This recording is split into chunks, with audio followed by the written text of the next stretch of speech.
Bien, démosle entonces. Ya, hoy día vamos a revisar el tema de estimación geoestadística. Quizá lo vamos a hacer rápido. Quizá va a ser como la primera parte, muy, muy simple, pero creo que es suficiente. Además, como somos tres, no hay problema. ¿Ya? Bien, bueno, un poco el tema de la estimación de recursos no se trata de correr un crimen, ¿ya? Se trata de revisar todos los temas que tienen que ver con los recursos, ¿ya? No es solamente la parte de la estimación o cosas así, o sacar el programa, no, no tiene que ver con muchos temas. El primero es definir el objetivo, en qué estoy. Estoy haciendo una estimación para un proyecto de exploración, para una compra-venta, para una etapa temprana, para una factibilidad, para un corto plazo, un largo plazo, para una open pit, para una minería subterránea, qué tipo de commodity estoy estimando, etcétera. Después viene toda la parte que tiene que ver con la información, que la información puede tener una buena, una mala calidad, etcétera. Todo lo que vieron ustedes de análisis exploratorio es clave, y sobre todo en el caso de ustedes, que son geólogos y tienen muchas chances de entender las causas de las cosas, de por qué las leyes se comportan así, por qué los temas geometalúrgicos funcionan así, etcétera. Y ese análisis exploratorio no es solamente sacar las medias por unidades, se trata de revisar todo de un modo integral para poder aportar valor a lo largo de todo este proceso.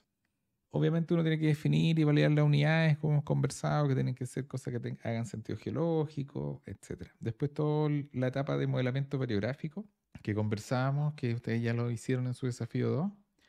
Este tema no lo hemos conversado, pero tiene que ver con la evaluación de la unidad del tamaño de bloque al final del día. ¿Ya? Y esta es una conversación que tienen que estar los mineros y los geólogos juntos. ¿Ya? Y en esta conversación tienen que tratar de ver cuál es el tamaño de bloque que refleja la variabilidad y cuáles son los equipos que tienen disponibles los colegas de minería y todos los temas de selectividad.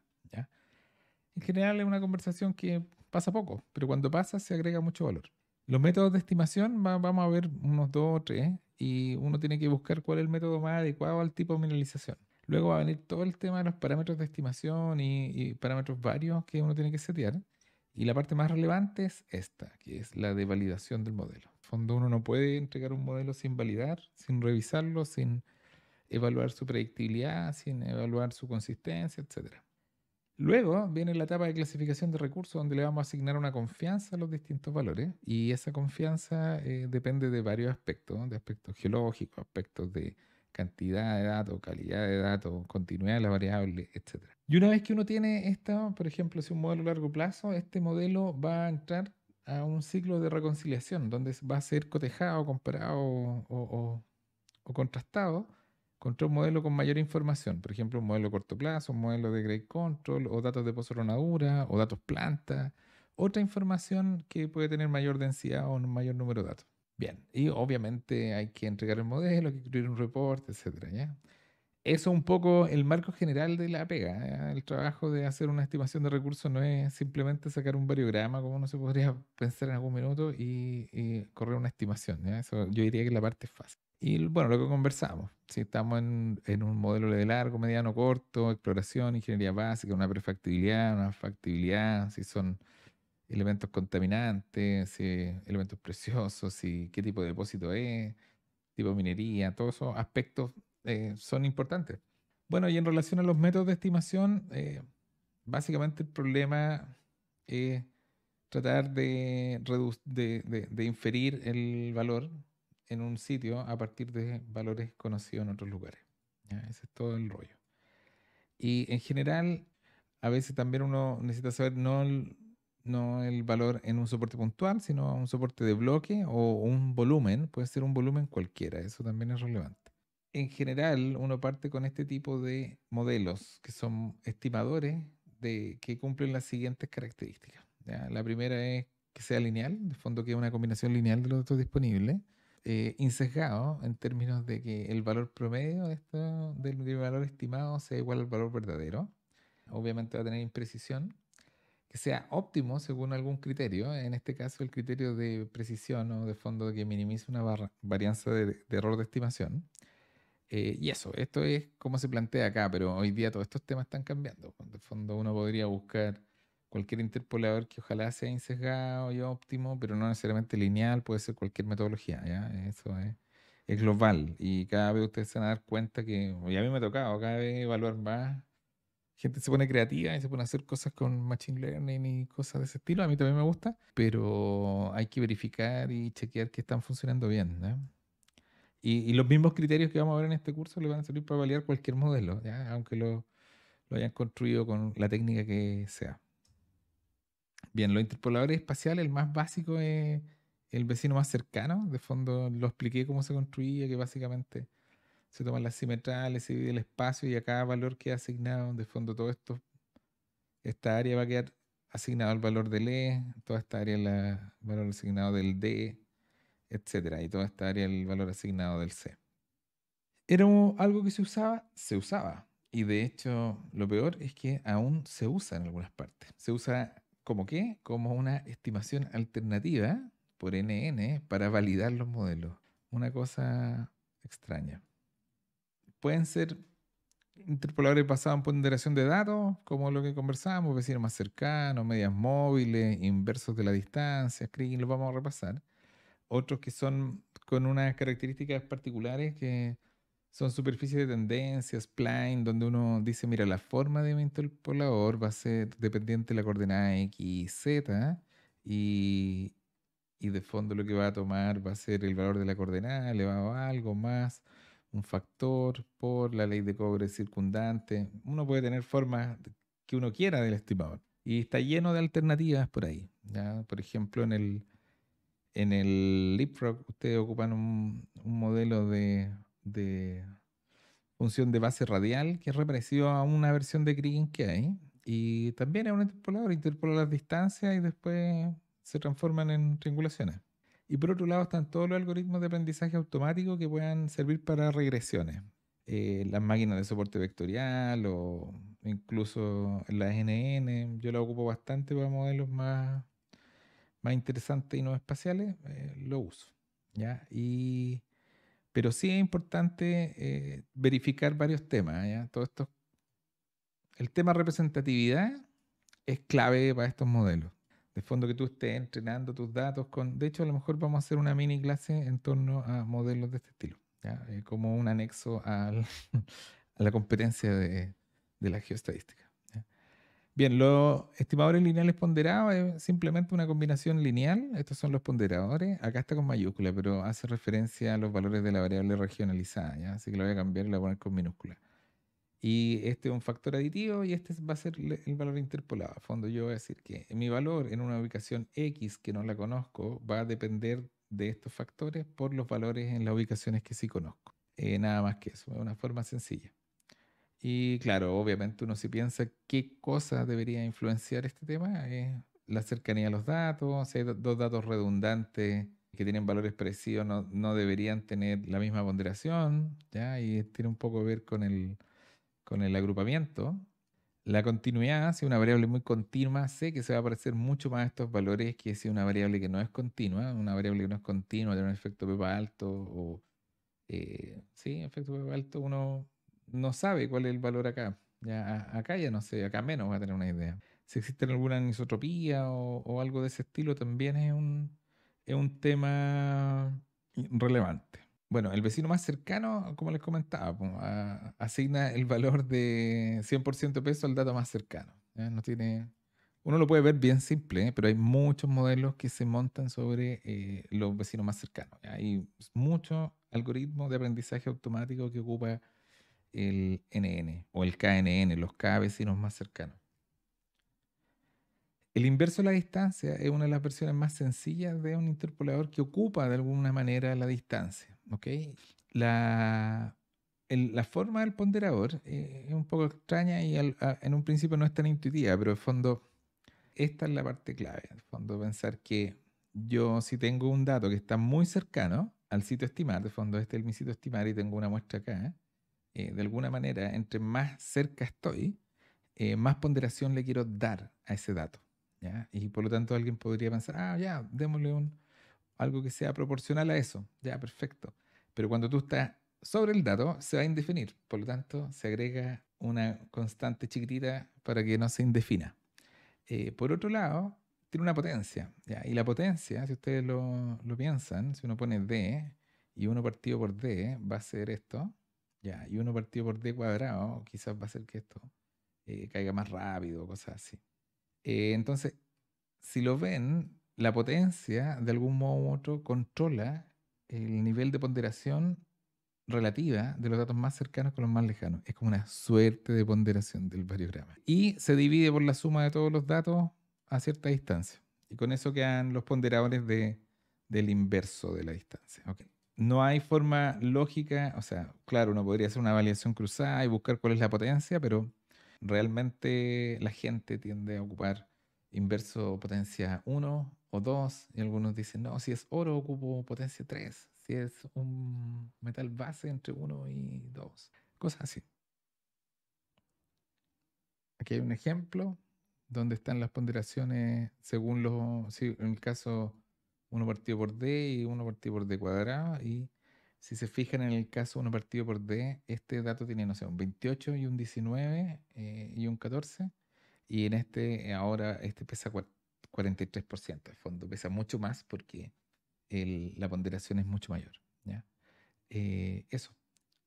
¿Qué cosas tiene de problemas este aproximación?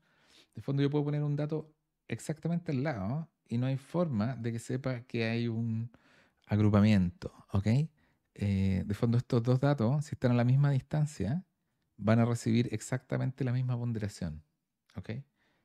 También no es fácil meter el tema de la anisotropía. Hay algunas personas que he visto que toman estos datos y ocupan los pesos de clustering para multiplicarlo aparte. Entonces, es como, mira, se va a hacer un declustering, se va a hacer calcular el inverso.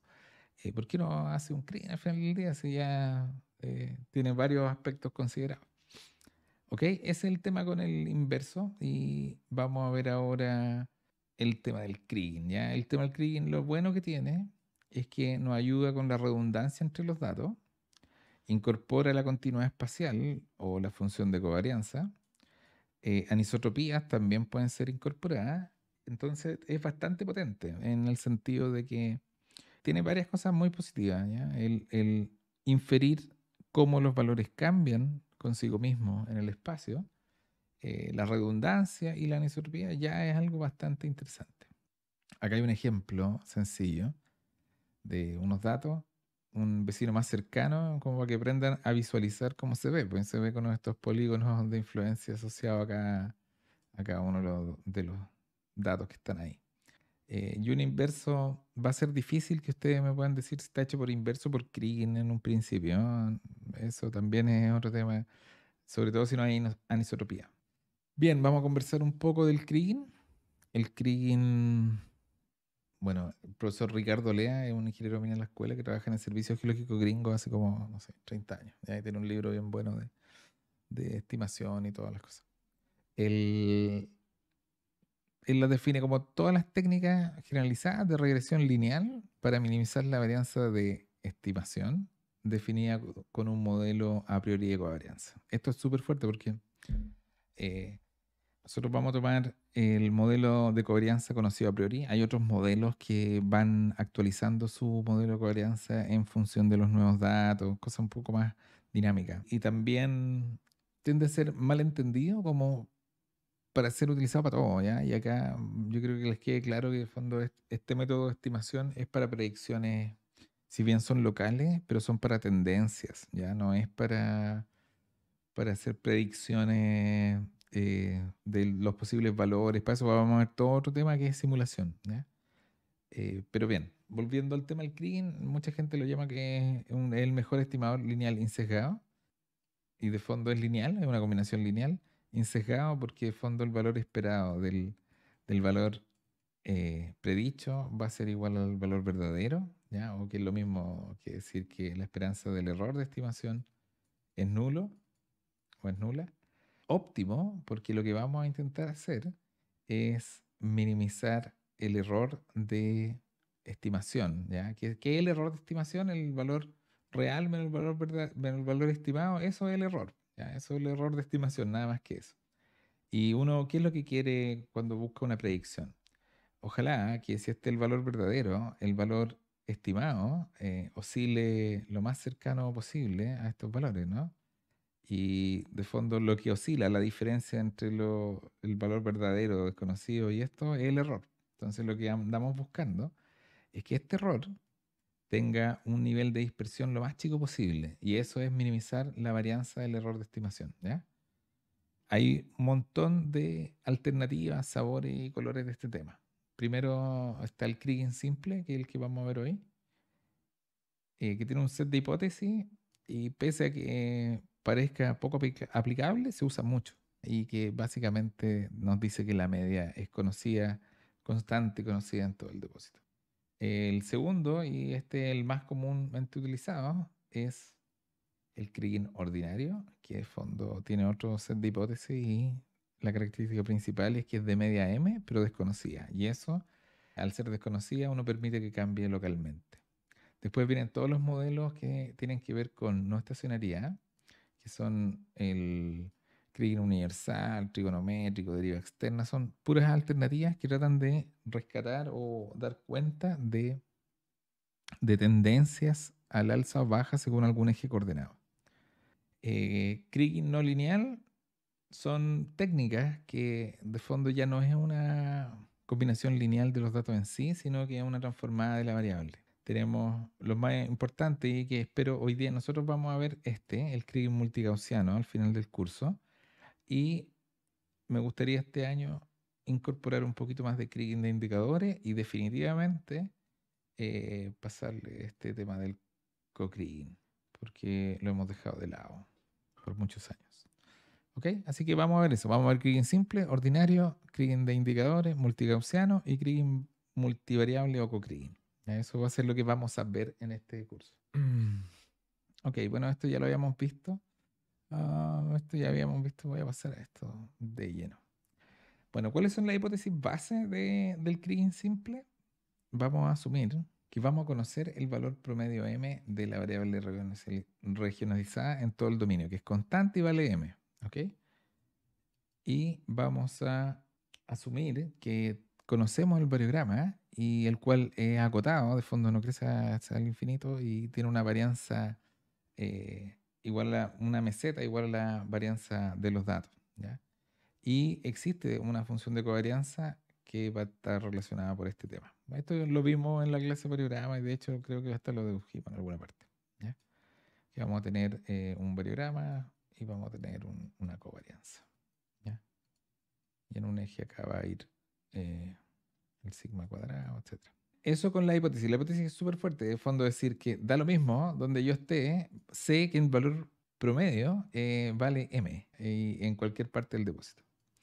Y esta segunda no es tan fuerte, pero la primera sí. La primera lo que fija es que independiente de donde yo busque, voy a asumir que siempre es el mismo valor, el mismo medio, ¿ya? Y esto es totalmente no sé, como chocante con respecto a la definición propia de lo que es un depósito, ¿cierto? Un depósito per se es una anomalía y obviamente va a tener variaciones en sus valores, ¿ya? Pero esta hipótesis lo que hacen es darnos la flexibilidad para poder plantear ciertos modelos, ¿ya? Entonces no hay que condenarlo a priori porque suena tan antinatural, ¿ya? Y bueno, este es el mismo monito que habíamos visto en la función aleatoria y lo que vamos a decir es que en cada una de ellas siempre el valor esperado de la variable aleatoria en cualquier ubicación va a ser fijo, va a valer m, va a valer m constante y conocido en cualquier parte del depósito. Esto puede ser una hipótesis razonable en un depósito de carbono, unas calizas, cosas así, ¿ya? Pero en todo lo que yo he visto, siempre hay valores más altos, más bajos, otros sectores, una estructura que corta un lugar con otro, etcétera. Pero puede ser aplicable también un poco local. La segunda restricción es que queremos que sea lineal. De fondo, que la estimación por Kriging simple sea una combinación lineal de los datos más un factor aditivo, ¿ya? Entonces, el punto es que tenemos que encontrar una expresión para el factor aditivo y una expresión para los ponderadores. Nuestra primera condición que queríamos cumplir es que el estimador fuera insesgado. De fondo, este valor, el valor esperado, o el valor estimado menos el valor real, o al revés, da lo mismo, ¿ya? Esto es el error de estimación. Eso es mi error de estimación. Y yo lo que quiero es que el valor esperado de ese error sea nulo. ¿Por qué? Porque eso significa una condición de insesgo.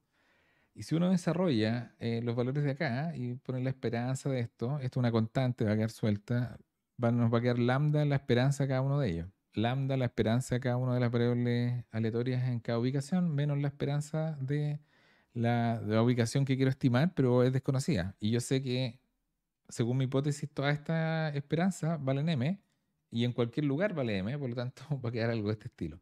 Y como yo requiero que esto sea nulo, la única chance que tengo para que sea nulo es que el factor aditivo tenga esta expresión, que valga 1 menos la suma de los pesos por m. Y esto implica, no, esto no hay que pensar que esto suma 1, esto puede sumar cualquier número, de hecho. Entonces nuestro estimador ahora ya cambió esta forma de factor aditivo, ahora ya tiene un primer factor aditivo, o sea, perdón, el factor aditivo es 1 menos la suma de los pesos por el valor de la media, y por otro lado va a tener este factor que es las combinaciones lineales de las variables aleatorias, o en este caso podemos pensar de los datos. Y todo este término tiene que ver con cuánto están aportando los datos en la predicción, y este término dice cuánto está aportando la media en esta predicción. Si uno pone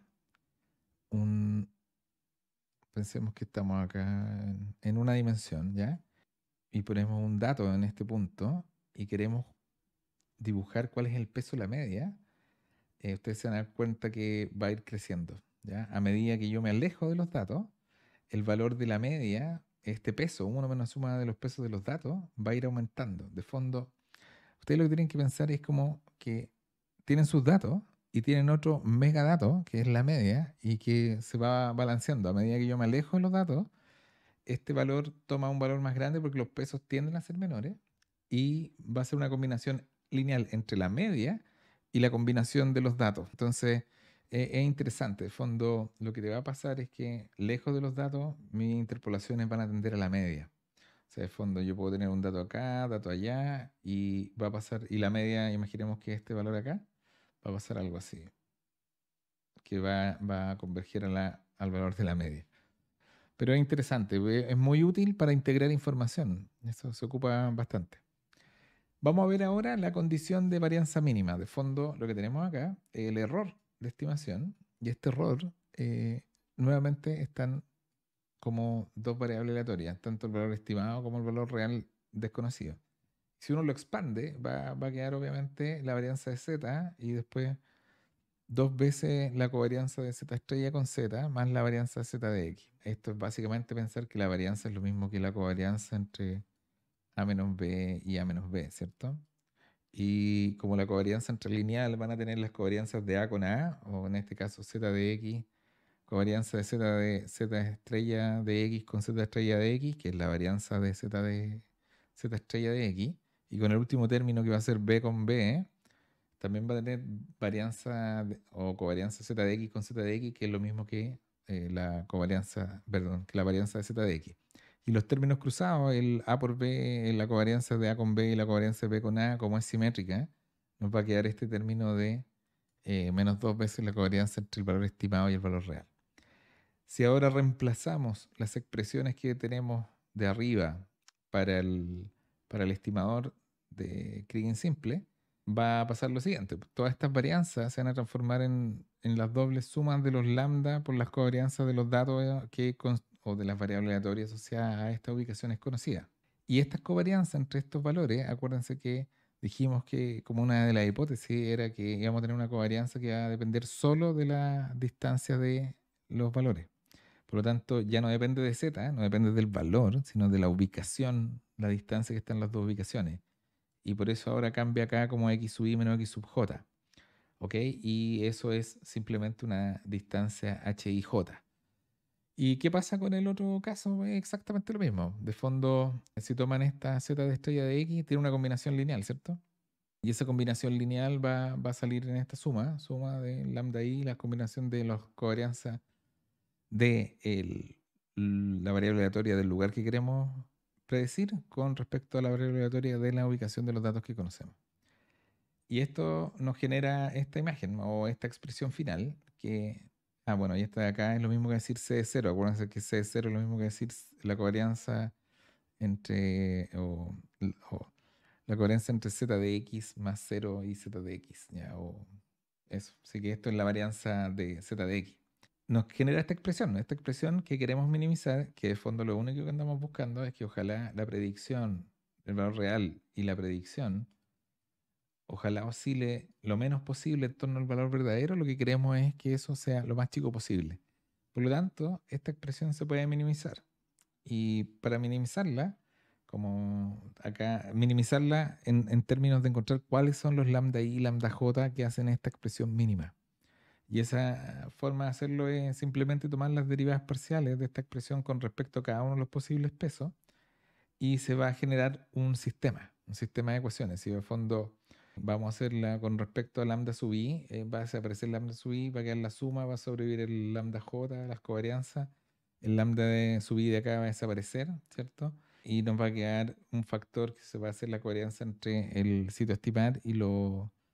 Bueno, vamos a cambiarle el índice ahí, pero van a sobrevivir el resto y este de acá va a dejar de existir. Entonces va a quedar esta expresión, básicamente, que va a ser dos veces la suma de lambda j, las covarianzas entre los datos x y xj, menos dos veces la covarianza entre x y x. Y esto, si uno lo repite para cada uno de los posibles pesos, igualando a cero, se genera el sistema de ecuaciones del Kriging simple, que simplemente va a tener un lado izquierdo, que son las covarianzas entre las ubicaciones de los datos o las variables aleatorias entre los datos. Y esto es simplemente, recuerden, una distancia, ¿ya? H y J. Y esa distancia, después vamos a ver cómo se compute todo. Y van a tener unos pesos y van a tener el otro lado derecho que mide las covarianzas o correlaciones entre cada una de las ubicaciones que tengo datos y el sitio estimar. Y es bueno porque esto da cuenta de todas las redundancias que hay entre los datos. ¿Ya? Y lo que andamos buscando en nuestro vector lambda de resolución. Eso es un poco el Kriging simple. ¿Ya? Y como les comentaba, la media aparece como un complemento de la ponderación de los datos. Entre más lejos estamos de los datos, menos ponderan y más va a ser la ponderación de la media. De fondo uno piensa como que tiende a compensar la falta de información. ¿Qué pasó con la expresión que minimizamos? Si esa expresión que ya minimizamos y encontramos estos lambda, reemplazamos los lambda en esa expresión, de fondo esta misma acá que vimos acá, y ya encontramos ciertos lambda y los reemplazamos, vamos a obtener lo que llamamos la varianza Kriging, pero es nada más que la varianza del error de estimación o de Kriging. Y tiene esta expresión que es muy simple, que es sigma cuadrado, que es la varianza inicial que uno asumió máxima para los datos, menos la ponderación de los pesos por este vector del lado derecho, ¿ya? De la covarianza de x sub i menos x. Eso. ¿Cuál es el tema? Que si ustedes se fijan, en ninguna parte de nuestra toma de decisión de los pesos, ¿ya? En ninguna, consideramos el valor de los datos. ¿Ya? Sí consideramos el valor de los datos indirectamente al considerar un variograma, una covarianza inferida en los datos, pero el valor de los datos no entró en ninguna parte de la predicción. Y eso es uno de los problemas principales de esta aproximación, que no depende explícitamente del valor de los datos. Y de hecho, si el estimador no depende, o sea, el estimador depende al combinarlo con el valor de los datos. Pero los lambda no dependieron nunca del valor de los datos. Lo único que importó fue la covarianza y las distancias a las que estaba. Exactamente lo mismo pasa con la varianza Kriging, esta métrica que nos dice cuál es el nivel es como una primera métrica de incertidumbre de nuestra predicción. ¿Ya? Es como cuán seguro estoy de mi predicción con mi varianza Kriging. Por lo tanto, ¿qué es lo que pasa con esta expresión? No depende del valor de los datos, solo depende de la covarianza o el variograma y de la ubicación de las muestras. Vamos a ver cada un ejemplo en una dimensión, donde tenemos unos datos de la interpolación por Kriging. Si se dan cuenta, Connect, un estimador autocondicionante. Cuando estoy sobre un dato, la varianza Kriging se anula, vale 0, y cuando estoy lejos llega al máximo, que en este caso está con varianza 1, pero llega a sigma cuadrado. Y el ponderador de la media, cuando estoy sobre los datos, el ponderador de la media es nulo, porque es un dato el que está ahí, pero cuando estoy lejos de datos, el ponderador de la media es mucho más importante. Vamos a ver estos ejemplos con un ejemplo más práctico de cómo se construye el sistema y todo, después que veamos Kriging ordinario la próxima semana. Entonces, eso es por hoy. Hicimos la introducción y el Kriging simple. La hipótesis principal de Kriging simple corresponde a que vamos a asumir que conocemos el valor promedio m de la media, que va a ser constante en todas las partes del espacio. Básicamente tratamos de deducir cuál era la forma de este factor aditivo A, dado la condición de insesgo que queremos cumplir, recordando que el insesgo siempre es que el error de estimación, la esperanza del error de estimación sea nulo, que es equivalente a esta expresión. Y si lo desarrollamos nos dice, mira, la única chance que tú tengas para que tengas este valor A sea nulo es que A valga este valor. No que A valga el nulo, sino que la esperanza del error sea nulo es que A tenga esta forma. ¿Y por qué? Porque M puede ser cualquier valor. Entonces yo no puedo asumir que M es cero para que se anule, ¿ya? Y para que sea insesgado. Esta es la forma que tiene que tener el estimador para que sea insesgado. Y luego de eso, tratamos de deducir, ya, bueno, ya tenemos el factor aditivo. Ahora, ¿cómo deduzco los pesos que van a ser parte de esta combinación lineal? Y para ello, minimizamos la varianza del error de estimación, que corresponde a la diferencia entre el valor estimado y el valor real y desconocido. Y de fondo todo el rato estamos recurriendo a la función aleatoria, a las variables aleatorias para poder hacer estos cálculos. Y lo que buscamos con esa minimización de ese error es achicar el spread del error lo más posible. Y para ello se expande esta expresión y se trata de encontrar cuáles son los lambda que minimizan esta varianza del error.